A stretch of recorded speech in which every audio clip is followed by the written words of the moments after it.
ಈಗ ನಿಮ್ಮ ಸ್ನೇಹಿತರು ಒಂದು ಪ್ರಯೋಗ ಮಾಡಿದ್ರು. ಸೊ ನಾವು 2ನೇ ಅಧ್ಯಾಯ ನಮ್ಮ ಸುತ್ತಲಿನ ವಸ್ತುಗಳು ಶುದ್ಧವೇ ಎನ್ನುವ ಅಧ್ಯಾಯದಲ್ಲಿ ಮಿಶ್ರಣಗಳ ತಯಾರಿಕೆಯನ್ನು ನಾವು ಮಾಡ್ತೀವಿ. ಓಕೆನಾ? ಮಿಶ್ರಣಗಳು 2 ಅಥವಾ 2ಕ್ಕಿಂತ ಹೆಚ್ಚು ಶುದ್ಧ ವಸ್ತುಗಳಿಂದ ತಯಾರಾಗಿದೆ, ಬರುತ್ತಲ್ವಾ? ಸೊ ಮಿಶ್ರಣಗಳಲ್ಲಿ ಎರಡು ವಿಧ ಮಾಡ್ತೀವಿ. ಒಂದು ಸಮರೂಪ ಮಿಶ್ರಣ, ಇನ್ನೊಂದು ನೋಡಿ. ಸಮರೂಪ ಮಿಶ್ರಣ ಅಂತ ಹೇಳಿದ್ರೆ ಹೆಸರು ಹೇಳ್ತದೆ. ಇಲ್ಲಿ 2 ವಸ್ತುಗಳು ಇರ್ತಾವ. 2 ವಸ್ತುಗಳು, 2 ಶುದ್ಧ ವಸ್ತುಗಳು ಏನಾಗ್ತವೆ, ಸಮವಾಗಿ ಹಿಡ್ಕೊಂಡಿರ್ತವೆ. ಸೊ ಈಗ ಉದಾಹರಣೆಗೆ, ಈಗ ಇವರು ಉಪ್ಪಿನ ನೀರು ರೆಡಿ ಮಾಡಿದ್ದಾರೆ. ಇದು ಸಮರೂಪ ಮಿಶ್ರಣ ಅಂತ ಹೇಳ್ತಾರೆ. ಯಾಕಂದ್ರೆ ಉಪ್ಪಿನ ನೀರು ಈ ತುದಿಯಲ್ಲೂ ಮೇಲಿನ ನೀರಲ್ಲೂ ಸೇಮ್ ಇರ್ತದ. ಇದನ್ನ ಟೇಸ್ಟ್ ಮಾಡಿದ್ರೆ ಉಪ್ಪು ಸೇಮ್ ಇರ್ತದ, ಅಡಿಗಿನ ನೀರನ್ನು ಟೇಸ್ಟ್ ಮಾಡಿದ್ರೆ ಸೇಮ್ ಇರ್ತದೆ, ಸಮವಾಗಿ ಅದಿದೆ ಅಂತ ಹೇಳ್ತೀರಲ್ವಾ? ಇದು ಸಮರೂಪ ಮಿಶ್ರಣ ಅಲ್ವಾ? ನೋಡಿ, ಸಮರೂಪ ಮಿಶ್ರಣಗಳು ಆಕ್ಚುಲಿ ಇಲ್ಲಿ ಟಿಂಡಲ್ ಪರಿಣಾಮ ತೋರಿಸ್ತದ. ಆಕ್ಚುಲಿ ಸಮರೂಪ ಮಿಶ್ರಣ ಶುದ್ಧವಾಗಿರ್ತಕ್ಕಂಥ ಉಪ್ಪು, ಶುದ್ಧವಾಗಿರ್ತಕ್ಕಂಥ ನೀರು ತಗೊಂಡು ಮಾಡಿದ್ರೆ ಇದು ಟಿಂಡಲ್ ಪರಿಣಾಮ ತೋರಿಸಲ್ಲ. ಸೊ ಇಲ್ಲಿ ತೋರಿಸ್ತದೆ ಅಂತ ಹೇಳಿದ್ರೆ, ನಾವು ಟ್ಯಾಪ್ ವಾಟರ್ ತಗೊಂಡಿದ್ವಿ, ನೀರಲ್ಲಿ ಸ್ವಲ್ಪ ಕಲ್ಮಶಗಳು ಇರ್ಬೋದು, ಉಪ್ಪಲ್ಲಿ ಸ್ವಲ್ಪ ಕಲ್ಮಶ ಇದ್ರೂ ಇರ್ಬೋದು. ಸೊ ಮಿಶ್ರಣ ಮಾಡಿದಾಗ ಆ ಕರಗಲಾರದ ಕಣಗಳು ಟಿಂಡಲ್ ಪರಿಣಾಮವನ್ನು ಉಂಟು ಮಾಡ್ತವೆ. ಸೊ ನಾವು ಓದಿದ್ದೇವೆ, ದ್ರಾವಣಗಳು ಟಿಂಡಲ್ ಪರಿಣಾಮವನ್ನು ಉಂಟು ಮಾಡೋದಿಲ್ಲ. ಯಾಕೆ ಉಂಟು ಮಾಡೋದಿಲ್ಲಪ್ಪ ಅಂತ ಹೇಳಿದ್ರೆ, ಸೊ ಇದರಲ್ಲಿರ್ತಕ್ಕಂತಹ ಕಣಗಳು ತುಂಬಾ ಸಣ್ಣವೆ, ಹಾಗಾಗಿ ಇವು ಉಂಟು ಮಾಡ್ತವೆ ಟಿಂಡಲ್ ಪರಿಣಾಮ. ಟಿಂಡಲ್ ಪರಿಣಾಮ ಅಂತ ಹೇಳಿದ್ರೆ, ಯಾವುದೇ ಒಂದು ಮಿಶ್ರಣಕ್ಕೆ ಬೆಳಕಿನ ಕಿರಣವನ್ನು ಹಾಯಿಸಿದಾಗ ಬೆಳಕಿನ ಕಿರಣವನ್ನ ಚದುರಿಸುವ ವಿದ್ಯಮಾನ, ಅಂದ್ರೆ ಆ ಮಿಶ್ರಣದಲ್ಲಿರ್ತಕ್ಕಂಥ ಕಣಗಳು ಏನು ಮಾಡ್ತವೆ, ಬೆಳಕಿನ ಕಿರಣಗಳನ್ನ ಚದುರಿಸ್ತವೆ ಅಲ್ವಾ? ಸೊ ಉದಾಹರಣೆಗೆ, ಈಗ ಯಾರು ಇಲ್ದಿರ್ತಕ್ಕಂಥ ರಸ್ತೆಯಲ್ಲಿ ನೀವೊಂದು ಬ್ಯಾಟ್ರಿ ಬಿಟ್ರೆ ಬ್ಯಾಟ್ರಿ ನೇರವಾಗಿ ಹೋಗ್ತದೆ. ಯಾರಾದ್ರೂ ಒಬ್ರು ಅಡ್ಡು ಬಂದ್ರೆ ಆಗ ಚದುರ್ತದೆ ಬೆಳಕು. ಸೊ ಅದೇ ರೀತಿ ಇಲ್ಲಿ ಕಣಗಳು ಸಣ್ಣವಿರೋದ್ರಿಂದ ಚದುರೋದಿಲ್ಲ. ಸೊ ಆಕ್ಚುಲಿ ಇಲ್ಲಿ ಚದುರ್ತಾ ಇದೆ, ಕಾರಣ ಹೇಳಿದ್ದೀನಿ ನಾನು. ಸೊ ಇಲ್ಲಿ ಕಣಗಳು ಬಹಳ ಸಣ್ಣ ಇರ್ತವೆ. ಸೊ ಇದ್ರದ್ದು ಇನ್ನೊಂದೇನು ಗುಣ ಅಂತ ಹೇಳಿದ್ರೆ, ಸಮರೂಪ ಮಿಶ್ರಣ ಯಾವಾಗಲೂ ಸಮರೂಪವಾಗಿರ್ತದೆ. ನಾವು ಸಾಕಷ್ಟು ಹೊತ್ತು ಅಲುಗಾಡಿಸಿದ ಹಾಗೆ ಬಿಟ್ಟರು ಕೂಡ ಇಲ್ಲಿ ಕಣಗಳು ತಳ ಸೇರ್ತವ, ಉಪ್ಪಿನ ಕಣಗಳು ತಳ ಸೇರ್ತವ, ಅಷ್ಟು ಸಣ್ಣ ಇರ್ತವೆ.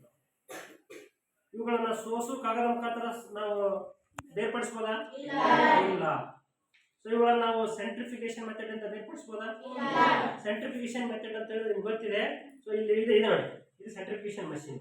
ಸೊ ಇದು ನೋಡಿ, ಸೊ ನಾವು 2 ಪ್ರಮಾಣಗಳಲ್ಲಿ ಮಿಶ್ರಣಗಳನ್ನು ಹಾಕಿ ಈ ರೀತಿ ನಾವು ಸ್ವಲ್ಪ ಇದು ಖರಾಬ್ ಆಗಿದೆ, ಈ ರೀತಿ ನಾವು ತಿರುಗಿಸಿದಾಗ ಇದು ವೇಗವಾಗಿ ತಿರುಗ್ತದೆ.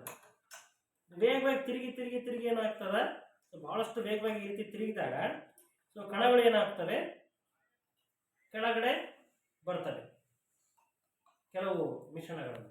ಸೊ ಈ ತರ ಸೆಂಟ್ರಿಫಿಕೇಶನ್ ಮಾಡಿದ್ರೆ ಇದ್ರಾಗ ಬರೋದಿಲ್ಲ, ಗೊತ್ತಾಯ್ತಾ? ಸೊ ಇಲ್ಲಿ ನೋಡಿ, ಇದು ನಿಲಂಬಿತ ಮಿಶ್ರಣ. ಫಸ್ಟಿಗೆ ನಾವು ನಿಲಂಬಿತ ಮಿಶ್ರಣ ಇವರು ತಯಾರು ಮಾಡಿದಾಗ ಎಲ್ಲದೂ ಹಾಲಿನಂಗಿತ್ತು. ಸೊ ಈಗೇನಾಗಿದೆ, ತಳ ಸೇರಿದೆ ನೋಡಿ, ತಳ ಸೇರಿದೆ, ಹೌದಾ? ತಳ ಸೇರಿದೆಲ್ಲ ಈಗ ಮತ್ತೆ ಹಾಲಿನಂಗ. ಇದಕ್ಕೆ ಅಸಮರೂಪ ಮಿಶ್ರಣ ಅಂತ ಕರೀತೀವಿ. ಯಾಕಂದ್ರೆ ಕಣಗಳು ಎಲ್ಲಿ ಬೇಕಲ್ಲಿ ಅಸಮವಾಗಿರ್ತವೆ, ಸಮರೂಪವಾಗಿರೋದಿಲ್ಲ. ಸೊ ಇದು ನಾವು ಸೋಸು ಕಾಗದ ಮುಖಾಂತರ ಸಪ್ರೇಟ್ ಮಾಡೋದಲ್ಲ, ಈಗ ನಾವು ಫಿಲ್ಟರ್ ಪೇಪರ್ ಹಾಕಿ ಸಪ್ರೇಟ್ ಮಾಡೋದು. ಸೊ ಮತ್ತೆ ನಾವು ಕೇಂದ್ರ ತ್ಯಾಗಿ ಬಲ ಅಥವಾ ಸೆಂಟ್ರಿಫ್ಯೂಜ್ ಮಷೀನಿಂದ ಈ ರೀತಿ ಹಾಕಿಬಿಟ್ಟು ನಾವು ಬೇರ್ಪಡಿಸ್ತೀವಿ ಅಲ್ವಾ? ಅದನ್ನ ನೆಕ್ಸ್ಟ್ ಪ್ರಯೋಗದಲ್ಲಿ ಮಾಡಿ. ಇದೊಂದು ಕಲಿಯುವ ಮಿಶ್ರಣ ನೋಡಿ. ಇದರಲ್ಲಿ ಕಣಗಳು ಬಹಳ ಸಣ್ಣ ಇರ್ತವ, ಇದರಲ್ಲಿ ಕಣಗಳು ಬಹಳ ದೊಡ್ಡ ಇರ್ತವೆ. ಸೊ ಇದು ನಡುವಿನ ಸ್ಥಿತಿ. ದ್ರಾವಣಕ್ಕಿಂತ ಕಣಗಳು ನೋಡಿ, ಇದರಲ್ಲಿ ಟಿಂಡಲ್ ಪರಿಣಾಮ ಜಾಸ್ತಿ ತೋರಿಸುತ್ತೆ ನೋಡಿ,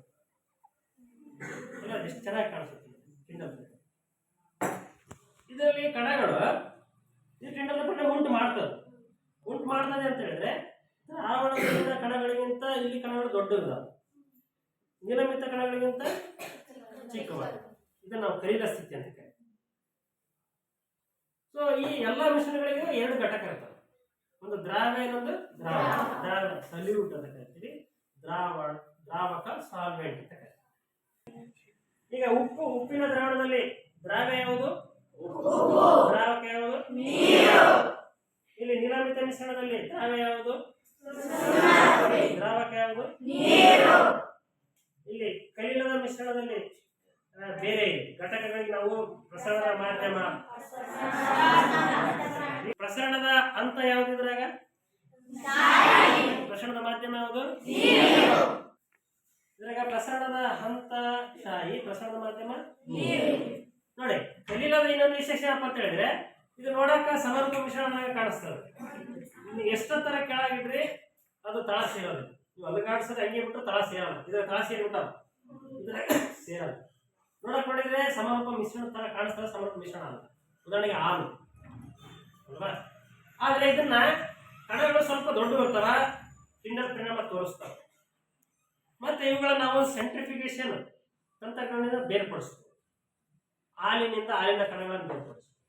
ಅಂದ್ರೆ ಉದಾಹರಣೆಗೆ ಈ ರೀತಿ ಹಾಕಿ ನಾವು 2 ಟೆಸ್ಟ್ ಟ್ಯೂಬ್ ಈ ತರ ಹಾಕಿ ಜೋರಾಗಿ ತಿರುಗಿಸ್ಬೇಕಿದೆ.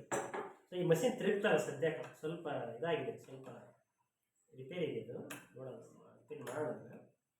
ಈ ರೀತಿ ತಿರುಗ್ತದೆ. ಸೊ ಇನ್ನೊಂದು ನಮ್ಮದು ಎಲೆಕ್ಟ್ರಿಕ್ ಮಷಿನ್ ಇದೆ, ಅದರಲ್ಲಿ ನಾವು ಮಾಡಿ ತೋರಿಸ್ತೀವಿ. ಅದೇ ಒಂದು ಇನ್ನೊಂದು ಪ್ರಯೋಗ ನೀವೇ ಮಾಡೋದು ಬೇಕಾ. ಸೊ ಈ ರೀತಿ ವೇಗವಾಗಿ ತಿರುಗಿಸಿದಾಗ ಏನಾಗ್ತದ, ಕಣಗಳು ಏನಾಗ್ತವೆ, ಸೊ ಇಲ್ಲಿರ್ತಕ್ಕಂಥ ದ್ರಾವಣದಲ್ಲಿರ್ತಕ್ಕಂಥ ಕಣಗಳು ಎಲ್ಲ ಬಂದು ತಳ ಸೇರ್ತವೆ. ಇದು ನಾವು ಸೆಂಟ್ರಿಫ್ಯೂಸ್ ಅಂತ ಕರಿತೀವಿ, ಅಥವಾ ಕೇಂದ್ರ ತೆರಗಿ ಬಲ.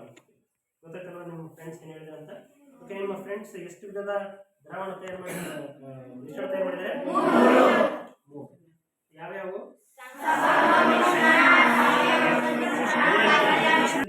ಯಾವ್ಯಾವ ಅಸಮರ್ಥ ಮಿಶ್ರಣ ಯಾವ್ಯಾವ ಇದ್ರಾಗ? ಇದು ಯಾವ ಮಿಶ್ರಣ? ಮಿಶ್ರಣ ಇದು ಅಸಮರ್ಥ ಮಿಶ್ರಣನೇ. ಇದು ಯಾವ ಮಿಶ್ರಣ? ಗೊತ್ತಾಯ್ತಲ್ವಾ?